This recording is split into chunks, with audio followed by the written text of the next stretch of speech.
Good morning students. Welcome to all of you in the ERT educational channel. तो बच्चों कैसे हैं आप सभी? बढ़िया।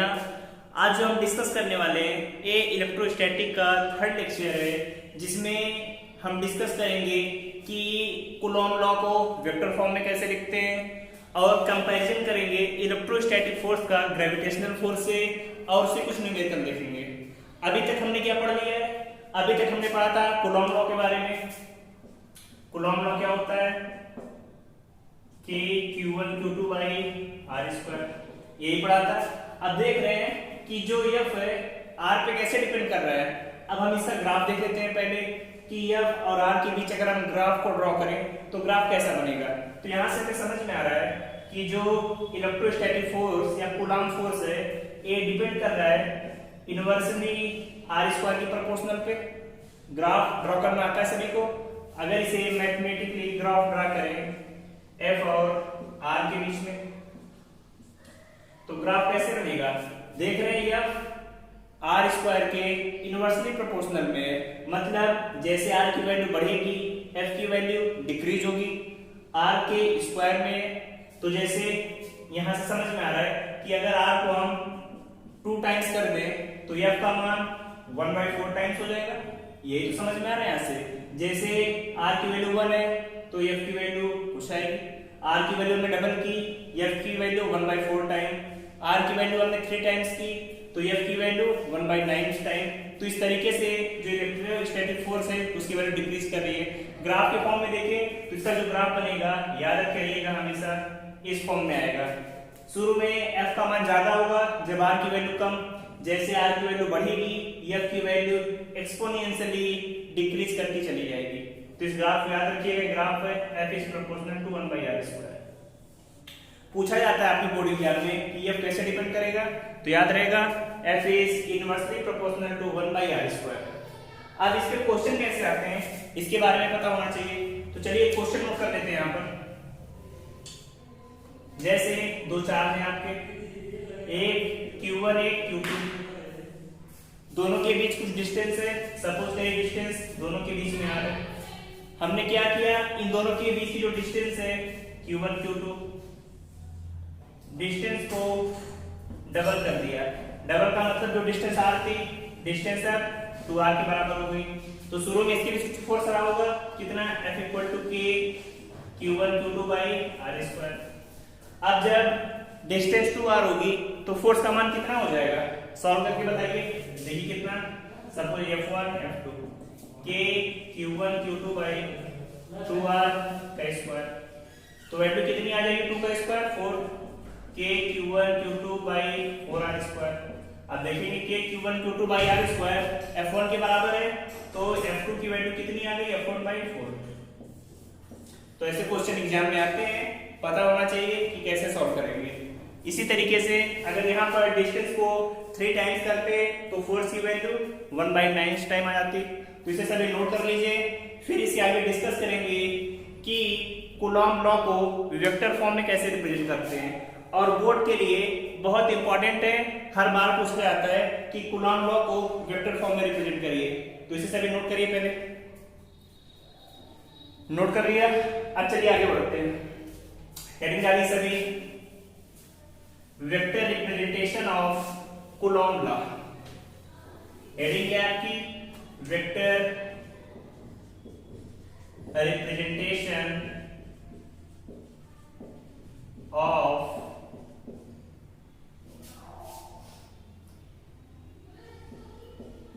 Coulomb law.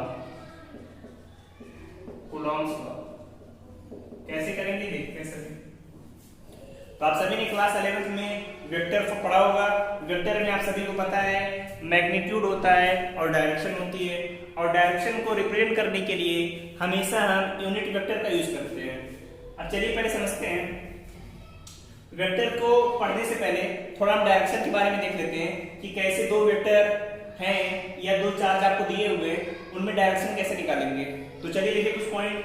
जैसे दो चार्ज हैं, चार्ज प्लस Q1 और दूसरा चार्ज प्लस Q2 है। अब देख रहे दोनों प्लस प्लस है तो हमने क्या बताया था, प्लस प्लस के बीच माइनस माइनस के बीच हमेशा क्या होगा, रिपल्सन। बताया था प्लस माइनस हो या माइनस प्लस हो, इनके बीच हमेशा अट्रैक्शन।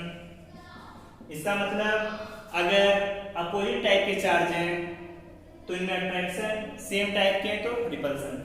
अब इन दोनों में देखिए, यही दोनों है आपके फोर्स। अब कहा जाए 1 पे ड्यू टू 2 के कारण कितना फोर्स लग रहा है, तो यहाँ पे निकालेंगे फोर्स ऑन। लिखने का तरीका पहले पे निकाल रहे हैं तो फोर्स ऑन 1 किसके कारण, ड्यू टू 2, F12 लिखेंगे। दोनों प्लस प्लस है तो दूर की तरफ होगा क्योंकि रिपल कर रहा होगा, यही तो आएगा कि फोर्स ऑन 1 ड्यू टू 2 इधर आएगा। 2 पे बात करें, F2 ड्यू टू 1, F21। देख रहे हैं दोनों प्लस प्लस था तो डायरेक्शन अपोजिट है, लेकिन मैग्नीट्यूड क्या होगा, सेम ही तो होगा। इसी तरीके से अगर एक प्लस चार्ज है और दूसरा माइनस चार्ज है, तब बताइए इस कंडीशन में फोर्स की डायरेक्शन क्या होगी। अब देखिए प्लस का निकालना है माइनस की वजह से, तो आप सभी को पता है अगर दो चार्ज प्लस माइनस है तो उनके बीच क्या होगा, अट्रैक्शन। F1 पे निकालना है ड्यू टू 2 के कारण, तो 2 इसे क्या करेगा, अपनी तरफ खींचेगा तो 2 की डायरेक्शन इधर हो जाएगी, यही तो होगा। अब देखिए U1 पे निकाल रहे हैं ड्यू टू 2, लेकिन प्लस माइनस है तो Q2 अपनी तरफ खींचेगा तो फोर्स की डायरेक्शन इधर आ गई। जबकि यहाँ पर क्या था, दूर की तरफ जा रहा था, लेकिन यहाँ पर क्या है, दूसरा वाला चार्ज अपने पास बुला रहा है, अपने पास खींच रहा है। समझ में आ गया।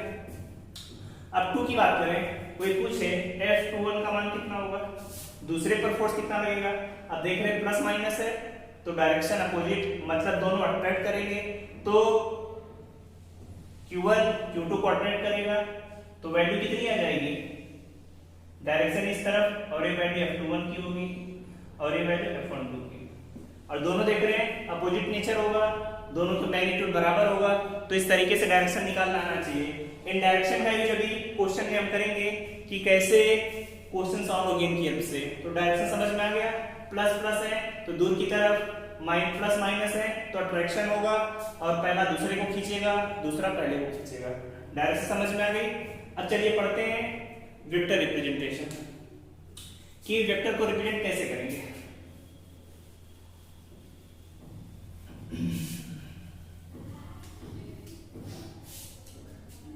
नोट कर लिए बच्चों। अब देखिए कैसे करते हैं वेक्टर रिप्रेजेंटेशन में, दो चार्ज, एक प्लस Q1 दूसरा प्लस Q2, एक दूसरे से कुछ डिस्टेंस r पे, यही है, दोनों से दोनों के सेंटर के बीच की डिस्टेंस r दी हुई है। फिर आपसे कहा जा रहा है कि इसे वेक्टर फॉर्म में रिप्रेजेंट करिए, तो तरीका क्या है। अब देखिए पहले पे दूसरा वाला कुछ फोर्स लगाएगा तो वैल्यू F12, दूसरे पर पहला वाला कुछ फोर्स लगाएगा F21, यही तो होगा, दोनों के बीच की डिस्टेंस। अब देखिए 1 2 निकालना है तो 1 और 2 के बीच डिस्प्लेसमेंट कितना होगा, vector r1 minus vector r2, यही तो इन दोनों के बीच की डायरेक्शन आएगी। अब देखिए मैग्नीट्यूड निकालना है डिस्प्लेसमेंट, तो r1 माइनस r2, ऊपर से निकालने तो r2 माइनस r1, ये तो दोनों के बीच की डिस्टेंस। और देखिए r1 minus r2, r2 minus r1, दोनों का मान क्या होगा, बराबर ही तो होगा। अब आपने क्या रिप्रेजेंट कर दिया, फोर्स आपको निकालना है F12। F12 का मतलब पहले पर दूसरे के कारण फोर्स कितना आएगा, F12 equal to K Q1 Q2।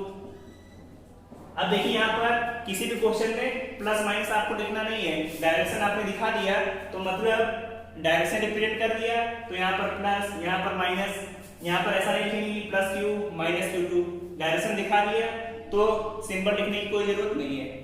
दोनों के बीच की डिस्टेंस r1 माइनस r2 का स्क्वायर, ये तो डिस्टेंस है, लेकिन ये तो स्केलर फॉर्म हो गया, कहीं पर डायरेक्शन दिख रही है, नहीं दिख रही है, ये तो सिंपली फार्मूला हो गया जो पहले पढ़ा था, F equal to K Q1 Q2 by r square. लेकिन यहाँ पर डायरेक्शन की जरूरत पड़ेगी, और हमने पहले ही बताया कि वेक्टर में डायरेक्शन दिखानी है तो किसकी जरूरत पड़ेगी, यूनिट वेक्टर। तो यहाँ पर एक यूनिट वेक्टर आएगा जिसे लिखते हैं r कैप। अब यूनिट वेक्टर होता क्या है पहले समझ लेते हैं, तो शॉर्ट में नोट कर लीजिए यूनिट वेक्टर, जिन्हें नहीं पता होगा।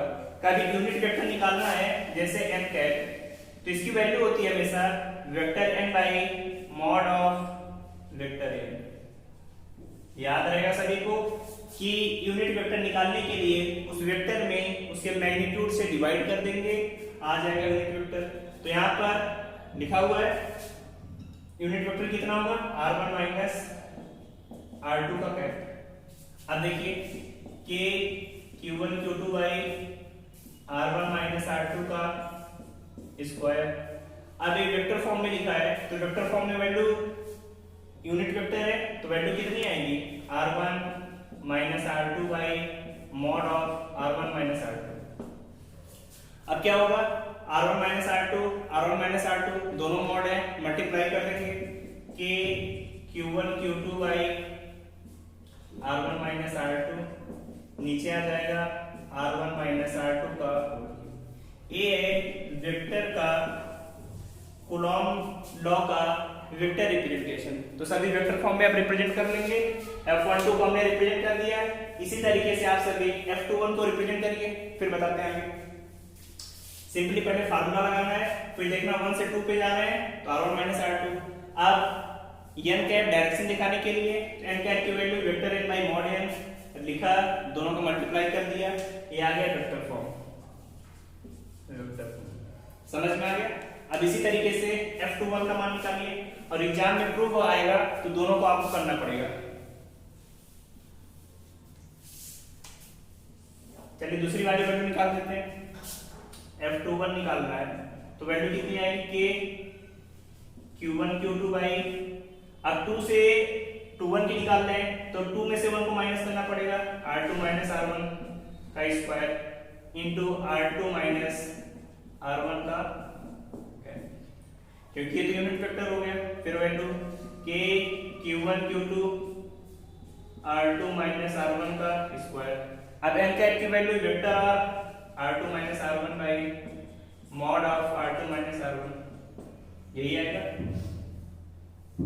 अब इन दोनों का मल्टीप्लाई कर दीजिए, k q1 q2 r2 minus r1, यहाँ पे आ जाएगा r2 माइनस r1 का क्यूब। ये आ गया वेक्टर रिप्रेजेंटेशन ऑफ F21। तो अब सभी कूलॉम लॉ को वेक्टर का फॉर्म में रिप्रेजेंट कर लेंगे, हो जाएगा सभी से, नोट करिए सभी से। फिर इसके आगे देखते हैं कैसे क्वेश्चन करते हैं इसमें।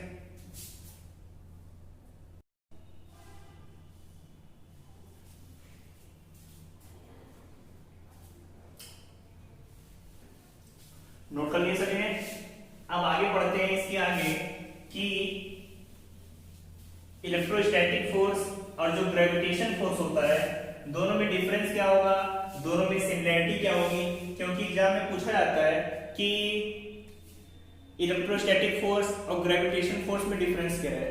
तो पहले समझ लेते हैं इलेक्ट्रोस्टैटिक फोर्स। तो अभी आपने पढ़ा Fe वैल्यू कितनी आती है, k q1 q2 by r square, ये तो इलेक्ट्रोस्टैटिक फोर्स।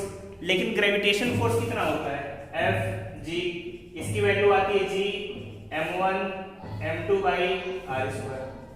समझ में आया। अब दोनों में पहले समझते हैं सिमिलरिटीज क्या है।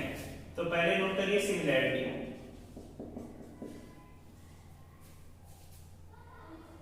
सिमिलरिटी क्या है, मतलब दोनों में क्या आपको कॉमन दिख रहा है। सिमिलरिटी का मतलब दोनों में क्या कॉमन है।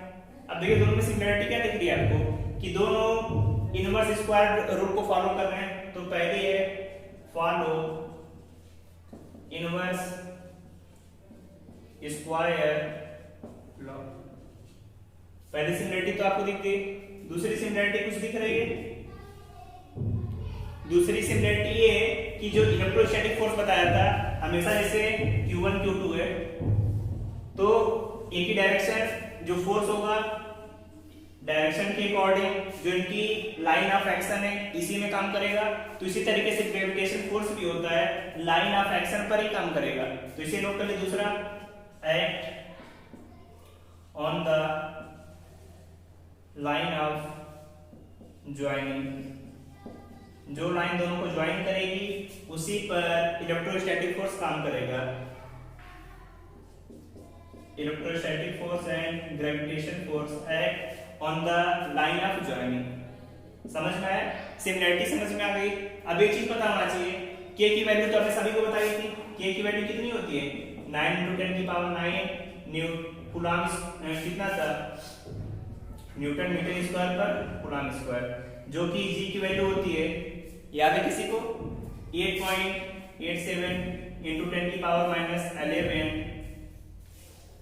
इसकी वैल्यू जी की अगर निकालेंगे तो आता है न्यूटन मीटर स्क्वायर पर केजी का स्क्वायर, जबकि यहां पर था न्यूटन मीटर स्क्वायर पर कूलम्ब स्क्वायर।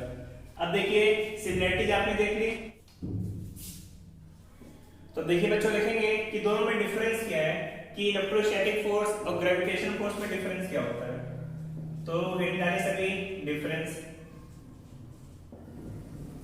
तो एक चीज हमने बताई थी कि जो इलेक्ट्रोस्टैटिक फोर्स होता है वो क्या करेगा? अट्रैक्शन भी होगा, रिपल्सन भी होगा, लेकिन जो ग्रेविटेशन फोर्स होता है उसमें केवल क्या होता है? अट्रैक्शन। तो पहला डिफरेंस समझ में आया कि इलेक्ट्रोस्टैटिक फोर्स अट्रैक्शन भी होता है एंड रिपल्सन भी होता है।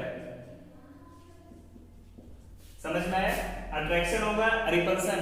अगर प्लस प्लस है तो रिपल्सन, प्लस माइनस है तो अट्रैक्शन। यहीं पर बात करें ग्रेविटेशन फोर्स की, तो ग्रेविटेशन फोर्स आप सभी ने देखा होगा कि अगर टू बॉडीज है m1 m2 r डिस्टेंस पे, तो ग्रेविटेशन फोर्स हमेशा सिर्फ अट्रैक्शन का होगा। तो ग्रेविटेशन फोर्स क्या होगा? सिर्फ अट्रैक्शन, कभी भी रिपल्सन नहीं होता। तो डिफरेंस पहला समझ में आया। दूसरा डिफरेंस कि जो आपका इलेक्ट्रोस्टैटिक फोर्स है वो किस चीज पे डिपेंड करता है? मीडियम पे डिपेंड करता है। जैसे यहाँ पर क्या लिखा हुआ है, के को हमने क्या बोला था? Dielectric constant, dielectric constant of medium. तो मतलब अगर मीडियम चेंज होगा तो के की वैल्यू चेंज होगी, यही बताया था। तो के इलेक्ट्रोस्टैटिक फोर्स में के डिपेंड्स ऑन मीडियम। इसका मतलब के डिपेंड कर रहा है तो इलेक्ट्रोस्टैटिक फोर्स मीडियम पे डिपेंड करता है। मीडियम चेंज किया आपने तो फोर्स चेंज हो जाएगा। लेकिन यहीं पर बात करें ग्रेविटेशन फोर्स की, तो ग्रेविटेशन फोर्स में जो जी लिखा हुआ है, जी को क्या बोलते हैं? Universal gravitation constant. जी को बोलते हैं यूनिवर्सल ग्रेविटेशन कांस्टेंट, और वैल्यू तो लिखी हुई है 8.87 10⁻12। मतलब यूनिवर्सल का मतलब जो कहीं पर चेंज ना हो। जो आपकी अर्थ है, अर्थ पे भी होगा, किसी दूसरे प्लेनेट पे जाएंगे वहां पर भी जी का मान सेम रहेगा। तो इसका मतलब जो आपका ग्रेविटेशन फोर्स है नॉट डिपेंड ऑन मीडियम। समझ में आया? नोट करिए, ये जितने पॉइंट बताए सभी बहुत इंपॉर्टेंट हैं और एग्जाम में पूछे आते हैं, तो नोट कर लीजिए सभी। फिर इसके आगे बात करेंगे कि इस पर क्वेश्चन कैसे आते हैं। आपको इलेक्ट्रोस्टैटिक फोर्स दे दिया, ग्रेविटेशन फोर्स, दोनों में बड़ा कौन होता है, दोनों में छोटा कौन होगा, और बड़ा है तो कितना बड़ा है इलेक्ट्रोस्टैटिक फोर्स, इसके बारे में डिस्कस करेंगे। तो नोट करिए सभी से। तो चलिए बच्चों एक क्वेश्चन लिखते हैं। क्वेश्चन में पूछा गया है कि F मतलब इलेक्ट्रोस्टैटिक फोर्स और ग्रेविटेशन फोर्स में दोनों का रेशियो कितना होगा, इसकी वैल्यू निकालनी है। तो क्वेश्चन है आपको find the ratio of Fe and Fg। मतलब इलेक्ट्रोस्टैटिक फोर्स और ग्रेविटेशन फोर्स का रेशियो निकालना है when they are apart at a distance. जब दोनों एक दूसरे से r डिस्टेंस पर है तो Fe और Fg का रेशियो कितना होगा, इसकी वैल्यू निकालनी है। और क्वेश्चन में डाटा दिया हुआ है Fe and Fe for electron लिख लीजिए, क्योंकि कोई चार्ज होना चाहिए फॉर इलेक्ट्रॉन। तो आप सभी को पता है इलेक्ट्रॉन पे चार्ज कितना होता है? 1.6 10⁻19। इलेक्ट्रॉन का मास कितना होता है? 9.1 10⁻31 किलोग्राम। डिस्टेंस तो दोनों के लिए सेम है और दिया है के की वैल्यू 9 × 10⁹ न्यूटन मीटर स्क्वायर पर कूलम्ब स्क्वायर। जी की value 8.87 10⁻11 coulomb newton metre square पर केजी स्क्वायर। इतना डाटा दिया हुआ है और एफपी और एफजी का रेशियो पूछा हुआ है, बताइए कितना होगा। तो निकालने का तरीका बच्चों सेम है, वही आपने किया। 2 इलेक्ट्रॉन ई यहाँ पे रखे हुए हैं, 2 इलेक्ट्रॉन रखे हुए हैं, इनके बीच की कुछ डिस्टेंस है जो दोनों के लिए सेम है। इसका मास me है, इतनी चीजें हैं। तो पहले हम इलेक्ट्रोस्टैटिक फोर्स की बात करेंगे। Fp इलेक्ट्रोस्टैटिक फोर्स आपको देख रहे हैं कि Q1 Q2 मतलब E का E में E into E by R square, तो वैल्यू आई के E square by R square. Fg की बात करें तो G me into me, mass of electron R square, तो G m square by r square, यही वैल्यू होगी। अब क्या पूछा है, दोनों का रेशियो, तो हम क्या करेंगे Fp बाई Fg, दोनों को डिवाइड कर दिया। दोनों को डिवाइड करने पे r स्क्वायर कैंसिल आउट के क्या बचेगा, k e स्क्वायर बटे g m स्क्वायर, यही है। अब k की वैल्यू पता है 9 × 10⁻⁹, e की वैल्यू 1.6 10⁻⁻19, g की वैल्यू पता है 8.87 10⁻11, मास ऑफ इलेक्ट्रॉन पता है 9.1 10⁻31 का स्क्वायर, यही वैल्यू होगी। अब इसे जब पूरा सॉल्व करेंगे तो सॉल्व करने के बाद जो Fp बाई Fg आएगा, इसकी वैल्यू आएगी 10⁻42। इसका मतलब क्या है, इसे पूरा कैलकुलेटर में सॉल्व करिएगा तो वैल्यू आती है 10⁻42, ये आपको पता होना चाहिए क्योंकि इतनी लंबी कैलकुलेशन करने की जरूरत नहीं है। कैलसी में सॉल्व करिए, वैल्यू आ गई 10⁻42। इसका मतलब क्या है कि जो Fe इलेक्ट्रोस्टैटिक फोर्स है, ग्रेविटेशन फोर्स से 10⁻42 टाइम्स बड़ा है। 10⁻42 टाइम्स मतलब समझ रहे हैं, बहुत बड़ी क्वांटिटी है। यहाँ से क्वेश्चन भी बनता है कि ग्रेविटेशन फोर्स है और इलेक्ट्रोस्टैटिक फोर्स दोनों में बड़ा कौन होता है, तो बड़ा तो दिख रहा है, इलेक्ट्रोस्टैटिक फोर्स बड़ा होगा, ग्रेविटेशन फोर्स छोटा होगा, और इलेक्ट्रोस्टैटिक फोर्स बड़ा है तो कितना बड़ा होगा, 10⁻42 टाइम्स इलेक्ट्रोस्टैटिक फोर्स बड़ा होगा। याद रहेगा सभी को, ये बहुत इंपॉर्टेंट पॉइंट था, सभी को पता होना चाहिए। अब आगे डिस्कस करेंगे कि कूलॉम लॉ तो हमने पढ़ लिया, लेकिन कूलॉम लॉ कहां-कहां पर अप्लाई नहीं होगा, तो हेडिंग डालिए सभी limitations of Coulomb law. Limitations of Coulomb law, तो चलिए बच्चों हेडिंग डालिए सभी लिमिटेशंस ऑफ कूलॉम लॉ, कि कूलॉम लॉ की क्या-क्या लिमिटेशंस हैं ऑफ कूलॉम लॉ। इसका मतलब कि कूलॉम लॉ कहां-कहां पर अप्लाई नहीं होगा उसके बारे में पढ़ेंगे। तो पहली चीज देखिए, हमने जो बताया था कूलॉम लॉ हमेशा पॉइंट चार्ज पर अप्लाई होता है। कहीं पर एक पॉइंट चार्ज दिया हुआ है +q -q, तो ऐसे ही तो हमने पढ़ा हुआ है, लेकिन कहीं पर चार्ज फैला हुआ है ऐसे, तो यहाँ पर कूलॉम लॉ अप्लाई होगा, नहीं होगा।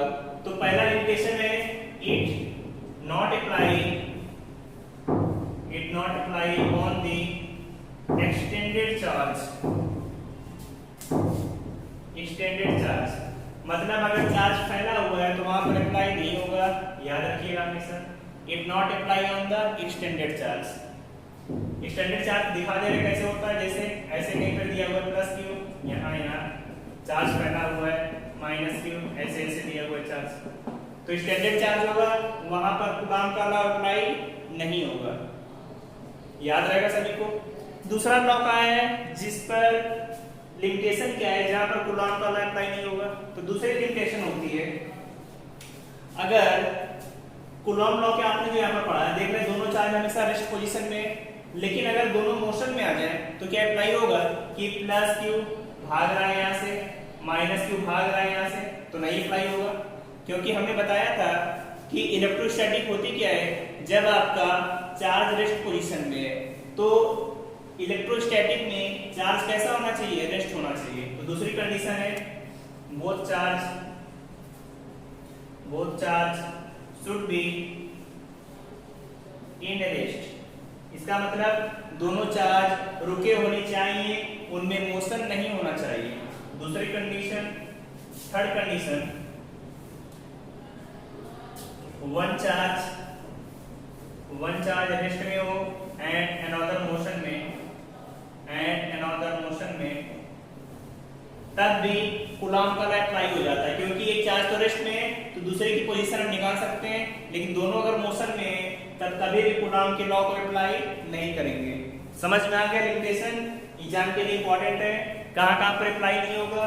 पहली कंडीशन एक्सटेंडेड चार्ज के लिए, दूसरा दोनों चार्ज रुके हुए तब अप्लाई होगा, एक चार्ज मोशन में है दूसरा रेस्ट में तब अप्लाई होगा। इन दोनों कंडीशन में अप्लाई होगा, लेकिन अप्लाई कहां पर नहीं होगा? When both charge are in motion. इसका मतलब जब दोनों चार्ज मोशन में आ गए तो वहां पर कूलॉम का लॉ अप्लाई नहीं होगा। इन दोनों कंडीशन में कूलॉम का लॉ अप्लाई होता है, लेकिन इस कंडीशन में कूलॉम का लॉ अप्लाई नहीं होगा। तो दो जगह है, पहला स्टैंडर्ड चार्ज के लिए और दूसरा जब दोनों मोशन में है तब इस कंडीशन में कूलॉम का लॉ अप्लाई नहीं होगा। समझ में आ गया? अब आगे बहुत इंपॉर्टेंट टॉपिक है जिस पर सबसे ज्यादा न्यूमेरिकल पूछे जाते हैं, प्रिंसिपल ऑफ सुपरपोजिशन। तो चलिए हेडिंग डालिए सभी, principle of superposition most important topic है इसका।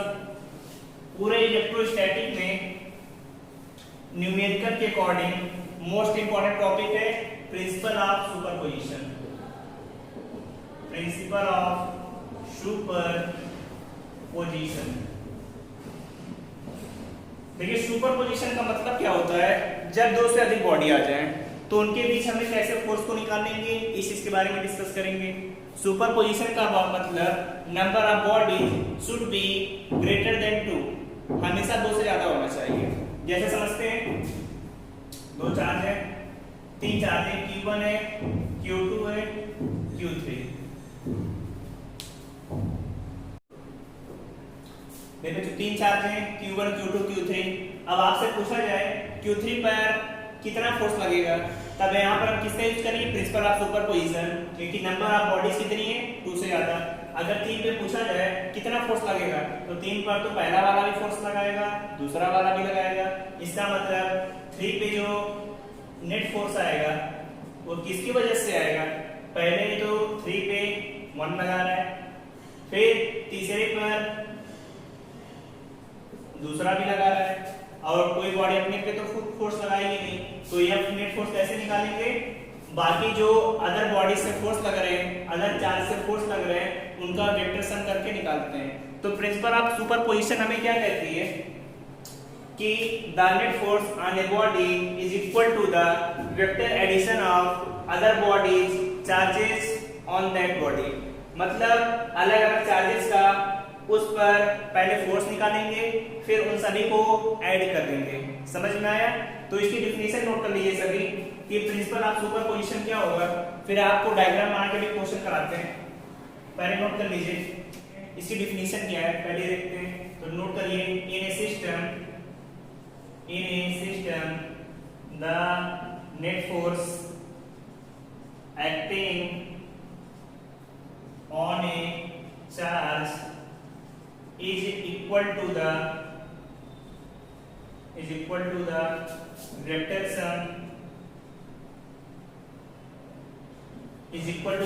sum of all the remaining charges।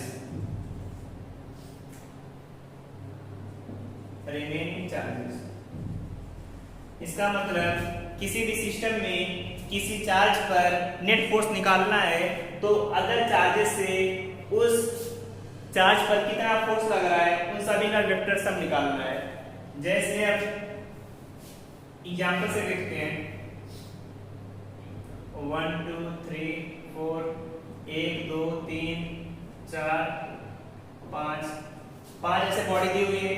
अब हमसे पूछा जा रहा है नेट फोर्स F नेट 5 पर निकालना है। पांचवें चार्ज पर हमें नेट फोर्स निकालना है, तो क्या करेंगे? पहले पांचवें पर पहला कितना लगाएगा, दूसरा, तीसरा, चौथा, सभी का वेक्टर सम निकाल लेंगे। तो कितना आएगा? F51 प्लस F52 5वें पर पहले ने, 5वें पर दूसरे ने, 5वें पर तीसरे ने, इसी तरीके से 5वें पर चौथे ने कितना फोर्स लगाया, सभी को जोड़ देंगे तो आपका नेट फोर्स आ जाएगा। यही प्रिंसिपल ऑफ सुपरपोजिशन है, जिससे कि एग्जाम में एक क्वेश्चन तो फिक्स रहता है 12th के बोर्ड में, बाकी कोई कॉम्पिटिटिव एग्जाम जेईई मेंस का दे या नीट का, वहां पर भी क्वेश्चन प्रिंसिपल ऑफ सुपरपोजिशन से एक क्वेश्चन तो आपका फिक्स रहता है। अब अगर ऐसे n चार्ज दिए हुए 1 2 3 dot dot dot n charge तक है, n चार्ज दिए हुए तो Fn कैसे निकालेंगे, F नेट n पे, उसके लिए क्या करेंगे, पहले n पे पहला कितना लगाना है, Fn1 Fn2 Fn3, इसी तरीके से dot dot dot plus Fn-1 कि n पे n-1 कितना चार्ज लगा रहा है, सभी का वेक्टर सब निकाल लेंगे तो वहां से आपको नेट रिजल्टेंट फोर्स आ जाएगा। समझ में आ गया? ये था प्रिंसिपल ऑफ सुपरपोजिशन, इसे नोट कर लीजिए। फिर एक क्वेश्चन लेते हैं, क्वेश्चन को आपको समझाएंगे कैसे क्वेश्चन को सॉल्व करेंगे, तो नोट करिए सभी बच्चों इसे।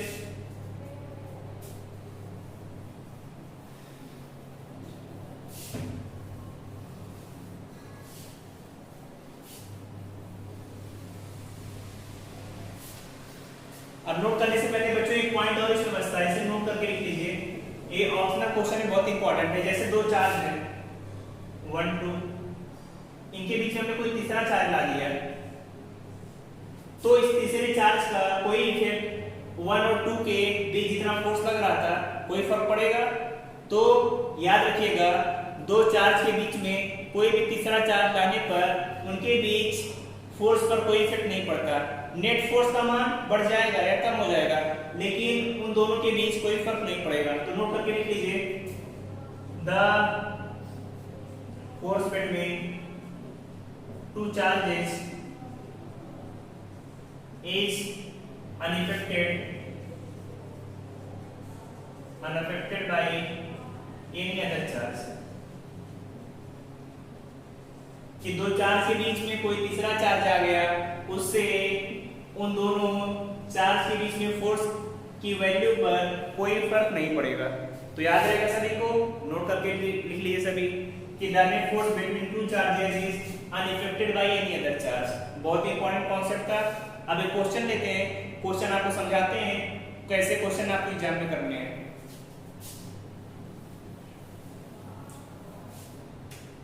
क्वेश्चन नंबर 1 लिया, कोई इक्विलैटरल ट्रायंगल है।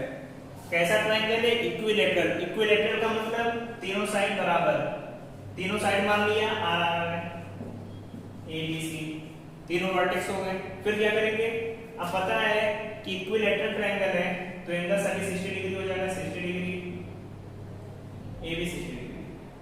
ए पर चार्ज आपका प्लस क्यू है, बी पर बी और सी पर बी प्लस क्यू।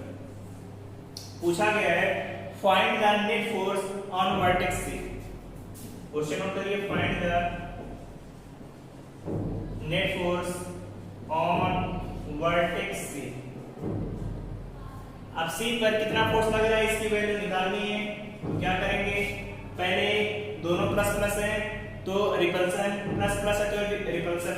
पहले तो सी पर बी कोई फोर्स लगाएगा, एफ सी बी। सी पर बी लगा रहा है तो सी बी, सी पर ए भी लगा रहा है, एफ सी ए। बताया था दोनों प्लस प्लस है तो दूर की तरफ 60 डिग्री यहाँ पर है तो 60 डिग्री तो यहाँ पर भी आ जाएगा। पहले एफसीबी निकालते हैं, एफसीए, फिर दोनों का रिजल्टेंट निकाल लेंगे। रिजल्टेंट निकालना वेक्टर में पढ़ा है सभी ने। अब देखिए पहले एफसीबी कितना आएगा, के क्यू क्यू है क्यू स्क्वायर बटे दूरी आर स्क्वायर। इसी तरीके से एफ सी पर ए कितना लगाएगा, K Q square by R square. यही आ गया, दोनों फोर्स आ गए, दोनों के बीच एंगल 60 डिग्री है। तो रिजल्टेंट कैसे निकालेंगे?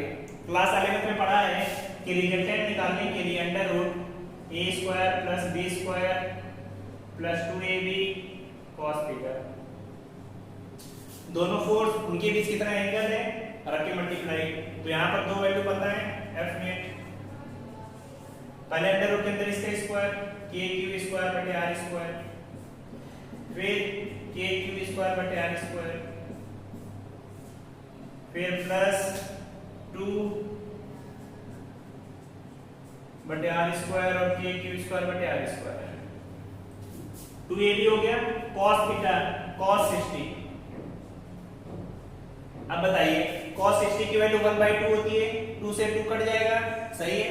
फिर के क्यू स्क्वायर का होल स्क्वायर, तो 1 2 3 3 बार आएगा, तो वैल्यू आ जाएगी √3 के क्यू स्क्वायर बटे आर स्क्वायर का स्क्वायर। अंडर रूट से बाहर लेंगे तो √3 के क्यू स्क्वायर बटे आर स्क्वायर। ये आ गया आपका फाइनल रिजल्ट। इस तरीके के बच्चों और भी क्वेश्चन हम नेक्स्ट लेक्चर में डिस्कस करेंगे।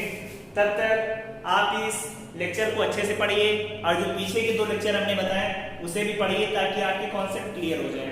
और बच्चों आपको कोई भी डाउट्स है तो कमेंट बॉक्स में लिखकर पूछते रहिए और चैनल LRT एजुकेशनल चैनल को ज़्यादा से ज़्यादा लाइक करिए, शेयर करिए, सब्सक्राइब करिए। थैंक यू, मिलते हैं नेक्स्ट लेक्चर में। All the best, bye bye.